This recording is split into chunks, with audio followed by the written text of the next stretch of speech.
Good morning and welcome to One Baha'i, that regular show where I just share a few personal thoughts about the Baha'i faith. As you might be able to tell, I have another new camera. I'm not using my cell phone anymore, which I guess is a good thing. All praise be to thee, O Lord my God. Yesterday I talked a little bit about how some people describe heaven as the singing of the praises of God, and how Baha'u'llah says that it is the dust of heaven that does that he gives us this greater, grander vision of heaven. And I think that's one of the jobs of the messenger of God. They give us a greater vision, a greater understanding of ourself, the world, society, of God, of virtues. And I was reading prayers and meditations of Baha'u'llah, and I ran across this passage, and I was really struck by that idea that Baha'u'llah gives us a greater vision of the world around us, of God Himself, than any other messenger of God before. I mean, it only makes sense. After all, why would you come with a new message if it was just going to be the same message overall? For example, in the past we were told, love thy brother as yourself. But Baha'u'llah raises that vision. He says, prefer thy brother to yourself. Now, with this passage, number 75, one thing that struck me was this new vision of the grandeur and majesty of God. Now, I grew up Jewish, and it always struck me that in Judaism, at the beginning of the Bible, God is our buddy. He's walking in the garden with us. And that vision, I think, was conveyed as we recognize and respect our elders, so God must be very old. All right, well, that makes sense. And then when you read the Tanakh, which is the Jewish order of the Old Testament, the original chronological order, when you read it in order, God becomes slowly more distant. The last time that God speaks in the first person is at the end of the book of Job. You know the story. Job has gone through all these sufferings, and at the end, he says, hey, God, why'd you do this? And God says, it's okay, just chill. I'm paraphrasing here. And Job says, no, God, come on, why'd you do this to me? And God says, hey, I'm God. It all turned out all right. Just go your way. Job says, God, come on, why did you do this? And God gives that amazing, magnificent speech, the one that is supposed to have silenced Job, where he says, yo, I am God. I created the eagles. I created the whales. Shut up. Go away. And Job goes, yeah. But as I mentioned, that's also the last time that God speaks in the first person. After that, God sends messengers to deliver his message. People run on stage going, hey, yo, God said this to me. And in a sense, dramatically, that further elevates our vision of God. You see, God is no longer just our buddy walking with us in the garden. God is more like the king who sends his messengers to deliver his word to us. And this lasts for a while until by the end of the Tanakh, God's not even mentioned. The last couple of books, God's not even in there. And it's as if Jesus comes on stage and says, yo, put God back into the Bible. Come on. Well, now we recognize as humanity, we have grown to the point where we no longer need to see God as this anthropomorphic buddy of ours. We now, through Job's ability to question God, it feels as if we have evolved as a species where God can now say, okay, look at this grander vision of me.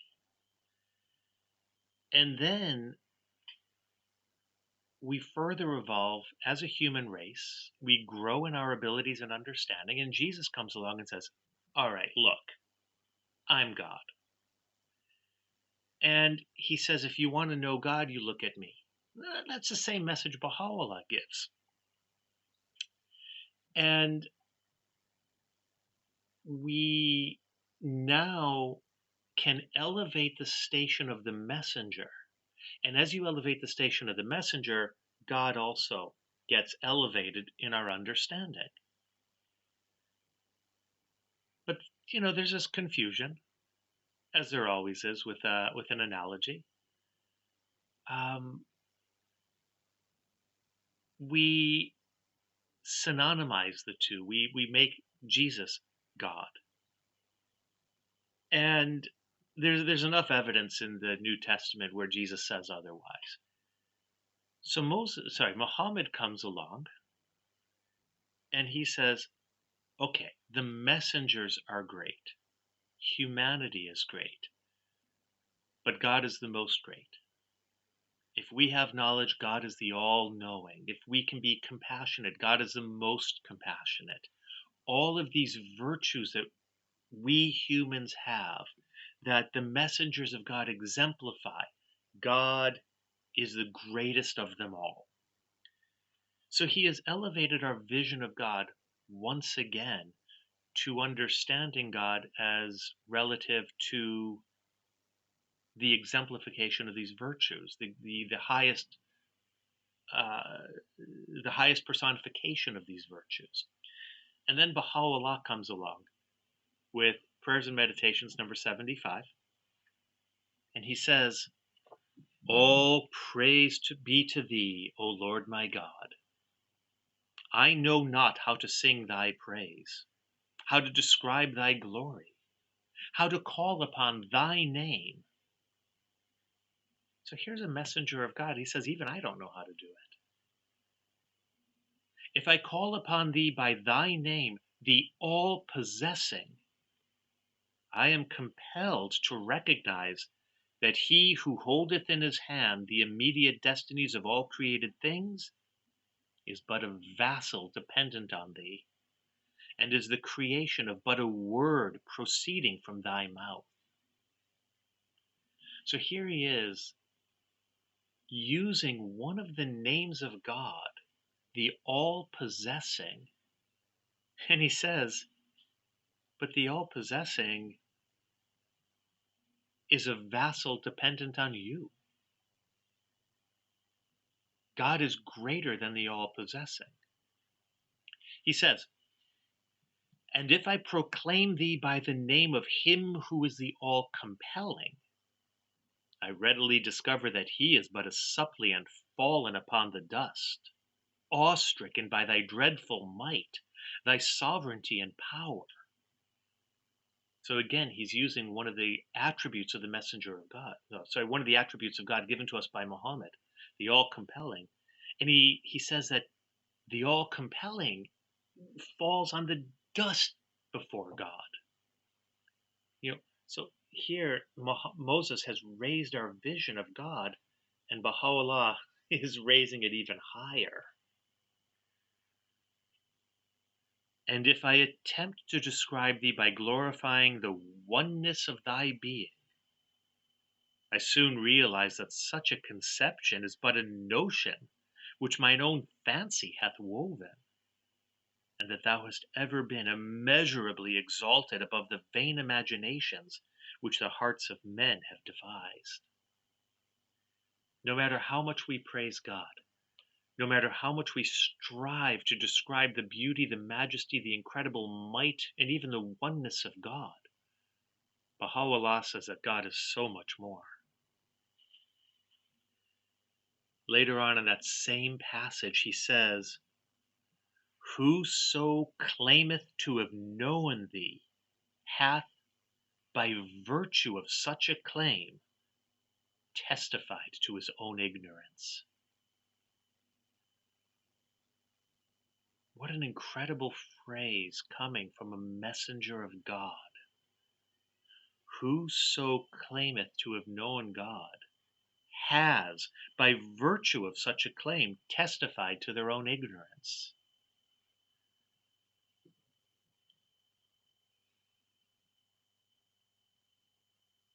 Baha'u'llah has given us such an incredible vision of God in this paragraph, in this one passage, and it's but a drop in the ocean of his writings.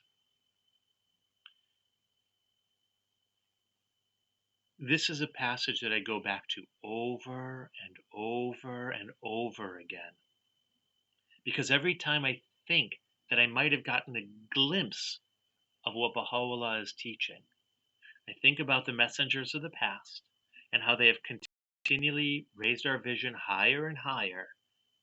And I think about this, and I realize that there is so much more in the writings than I've ever dreamed, that I can never begin to get an adequate understanding of them.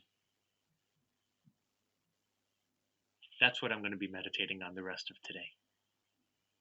Well, thank you for joining me. I hope this was interesting. Please hit the like button, and, well, we'll talk tomorrow morning.